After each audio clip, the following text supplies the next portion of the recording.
Et voilà, la journée s'achève ici au Clos du Four. On va remercier notre hôtesse qui nous a si gentiment reçus, Isabelle Landry.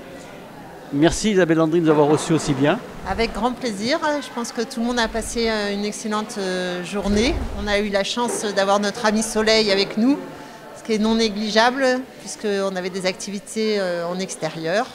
Voilà, comme ça tout le monde a pu profiter. Alors, vous êtes venu avec Clette. Oui. Donc Clette, tu es l'issue d'une fratrie de 3 enfants et tu as un léger handicap. Tu peux nous expliquer un petit peu? Alors en fait, là, j'ai une paralysie cérébrale.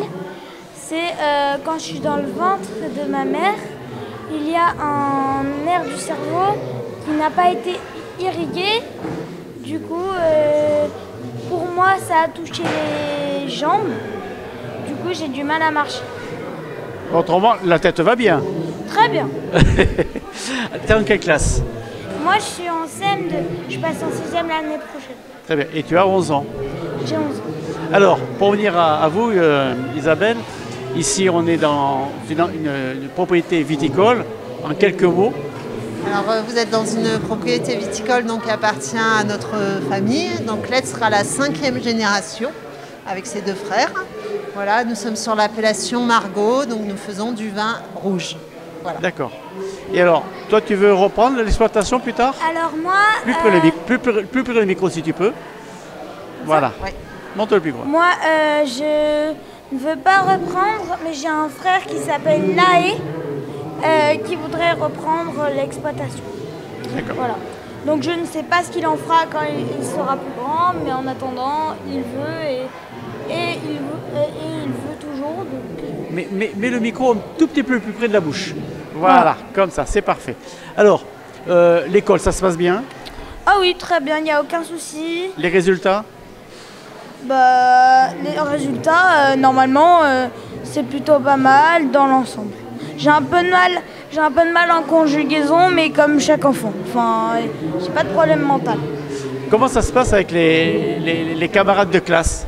Les camarades de classe, la première année, ça a été un peu compliqué parce qu'il fallait qu'ils s'habituent. Mais après, très bien. Enfin, ça a été bien accepté. Et même l'équipe éducative, les adultes et tout ça, ça s'est très bien passé. Alors, vous êtes aussi la responsable d'une association?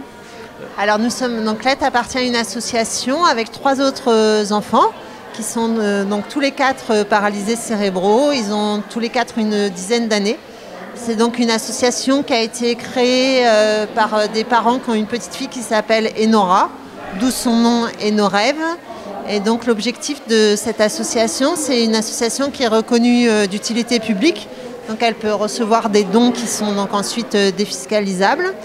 Donc pour ces dons, qu'est-ce qu'on en fait? Mais on achète du matériel pour nos différents enfants selon leurs besoins. Donc par exemple, Clette, pour son arrivée en 6e, va être équipée d'un fauteuil à assistance électrique.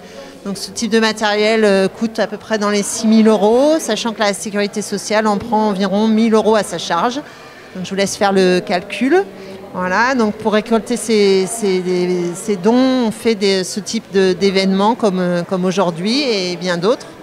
Et on participe aussi au financement de matériel ou de formation pour tous les thérapeutes qui s'occupent de nos enfants, puisqu'en fait, quand on choisit de travailler dans la pédiatrie, on choisit de travailler en 1 pour 1, ce qui n'est pas très rentable. Voilà. Donc il y a tout un milieu associatif qui soutiennent ces super thérapeutes qui sont essentiels à la vie de nos enfants.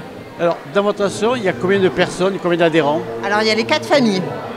Voilà, uniquement les 4 familles. Voilà, ouais. Et donc, on a une page Facebook, bien sûr, et un site internet qui aide beaucoup de familles comme les nôtres à trouver des trucs et astuces pour nous aider dans la vie de tous les jours et découvrir aussi le potentiel de nos enfants, parce que malheureusement, aujourd'hui encore, alors qu'il existe qu'il y a à peu près 1500 enfants qui naissent par an paralysés cérébraux, c'est encore une... Justement, cette maladie, c'est une maladie qui est fréquente? Alors, c'est pas une maladie, hein, c'est juste, en fait, quand il y a souffrance périnatale, ça se passe donc souvent soit dans le ventre de la maman, soit à la naissance. soit les premiers mois de la naissance de l'enfant. C'est donc le cerveau qui n'est pas irrigué, il suffit de quelques secondes pour donc laisser des séquelles cérébrales qui peuvent toucher n'importe quel endroit du corps, puisque donc le cerveau gère tout. C'est la commande centrale du corps humain. Et donc, comme c'est une pathologie qui n'est pas encore très connue, mais malheureusement, le diagnostic est souvent difficile à obtenir même les médecins ne connaissent pas cette pathologie. Moi, j'ai mis 18 mois à ce que l'équipe médicale m'entende pour avoir le diagnostic de CLET. Alors que moi, à partir de 3 mois, j'ai commencé à me dire qu'il y avait des petits soucis. Voilà, donc des familles comme nous, en fait, on est contactés par beaucoup de parents qui se posent des questions et donc on essaie de répondre avec nos capacités de parents. D'accord. Pour conclure, Clette, tu veux faire quoi plus tard? Alors moi, quand j'étais plus petit, je voulais faire kiné. Je pense que là, je vais aussi faire kiné ou dans le médical parce que j'aime beaucoup aider les gens. Donc voilà. Comme quoi, il passe beaucoup de temps en thérapie, mais il n'en est pas écœuré et il veut faire profiter de sa longue expérience de kiné aux autres. Effectivement. Merci à tous les deux. Merci Isabelle de nous avoir reçus. Écoutez, cette journée s'est passée formidablement bien. Il y a eu beaucoup de monde. Eh bien, peut-être l'année prochaine. On verra, pourquoi pas. Bonne soirée sur Aquitélé.